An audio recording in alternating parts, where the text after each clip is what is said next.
Hey Guru Nation, welcome back to theclinicaltrialsguru.com. Again, it's theclinicaltrialsguru.com. We're in the new office. There's a lot of rooms to shoot from. I'm going to test out the whiteboard today. I think that will help provide even better content, even more value for you guys and gals watching. So today's question comes from somebody who messaged me on LinkedIn. And by the way, feel free to reach out to me at any time. All the social networks, whatever you prefer, I'm on all of them. Social links are below this video or on my bio page. Or you can just text me, 949-415-6256, or email me, dan@theclinicaltrialsguru.com. So today's question's for you prospective CRAs, or just, for that matter, anyone wanting to enter the clinical research industry. So let me just read you the question, all right? Do you have any videos on the current status of the contract CRA market?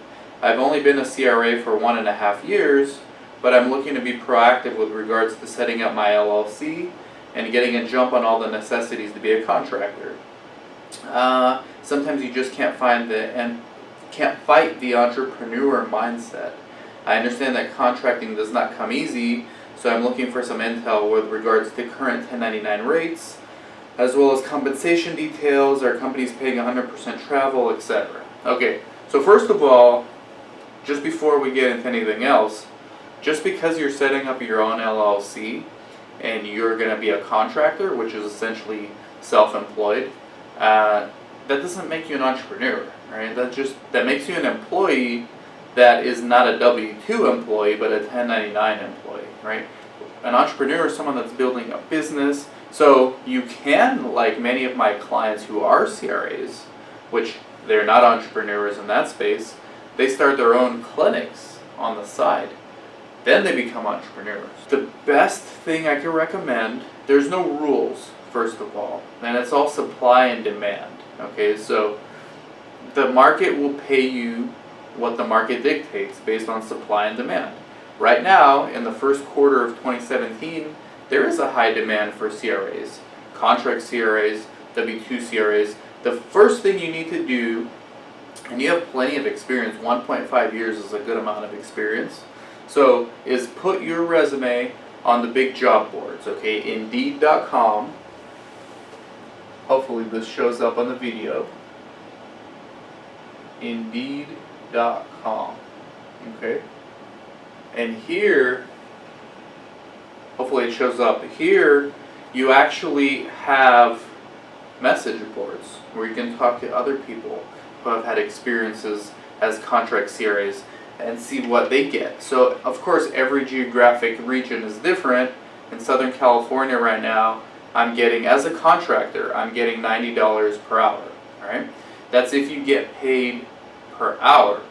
Now many CROs are switching their contractors to unit costs, okay? So I was on 2 projects. I'm on one.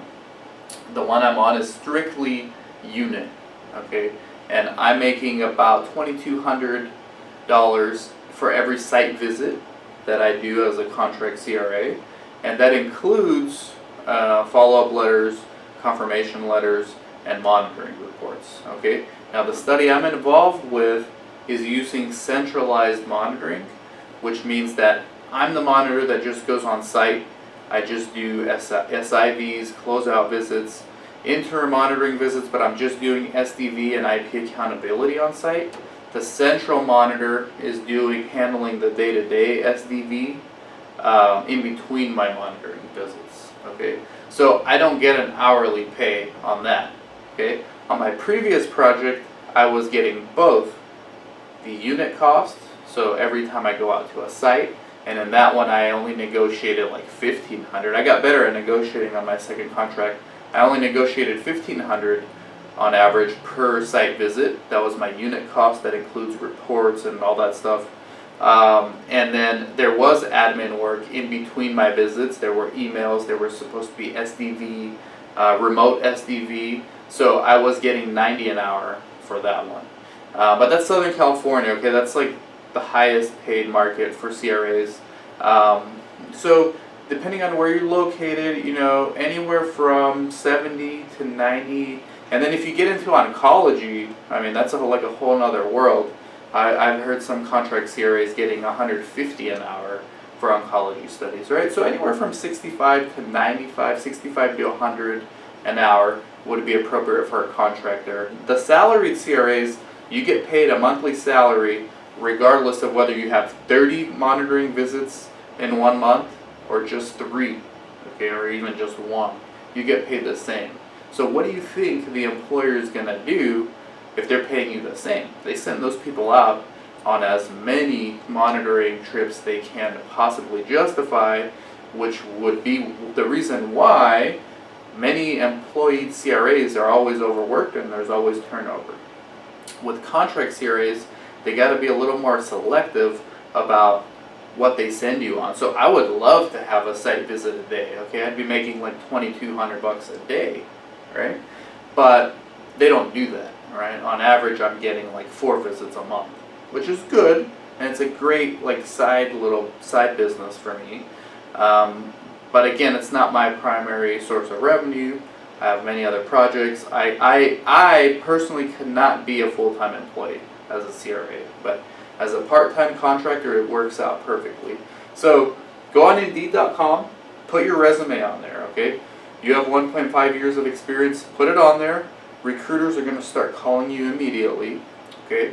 Reply back to all of them, have conversations with them, tell them what you're interested, what you're looking for.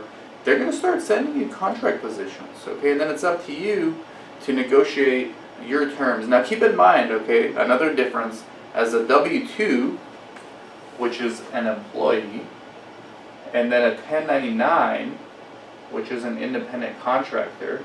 Okay, so for a W-2 employee, it's very simple. You get paid every 2 weeks, sometimes once a month. You don't need to invoice, you get the taxes taken out, you get flights, you'll get a company credit card where you can book your flights and hotels and food and all that, all those expenses, okay?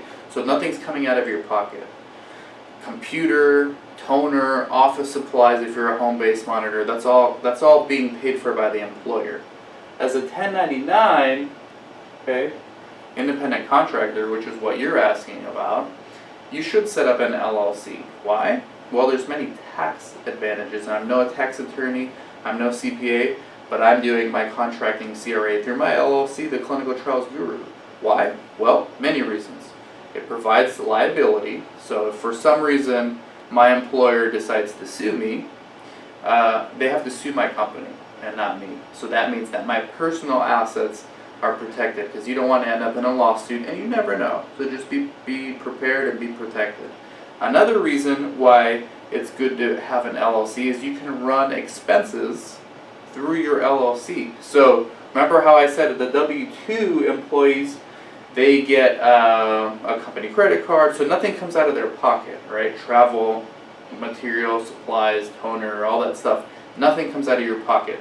As a 1099 independent contractor, you want to set up your LLC, which is a limited liability company, because all those costs that I just mentioned do come out of your pocket. So you got to pay for Uber to go from site to site, for your plane flights to travel, for your meals, okay? You get reimbursed if you negotiate it in your work agreement or in your project agreement from the CRO or whomever it is that is hiring you. You get reimbursed, but you have to invoice for it. So you have to pay for it up front, and then you've got to follow up on making sure that you're actually getting reimbursed for all your costs, and they could add up, right?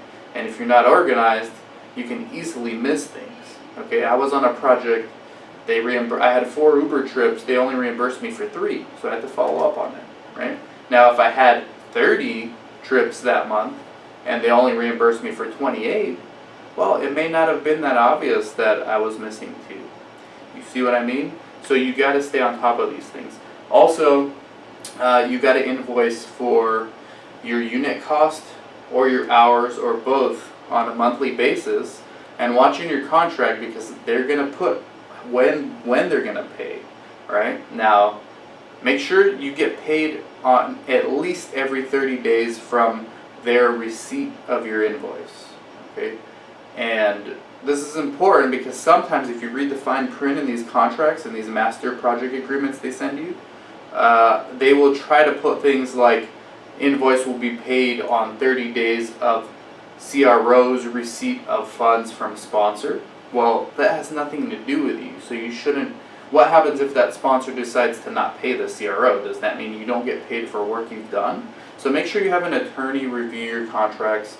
Make sure there aren't any non-competes in there where if you're working as a contract CRO for or a contract CRA for one project and then someone else hires you and they're competitors, is one going to sue you because you're working for both and they can say that you're divulging company trade secrets? Like, have an LLC, be protected as an independent contractor.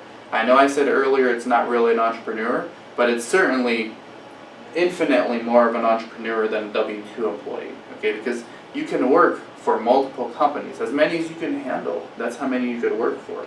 So protect yourself, protect your assets, get an LLC, put your resume on Indeed.com. Some other ones are Career Builder, ZipRecruiter is another one I like. In my next video, because I've been getting a lot of questions on this, how can someone get started in the clinical research industry with no experience?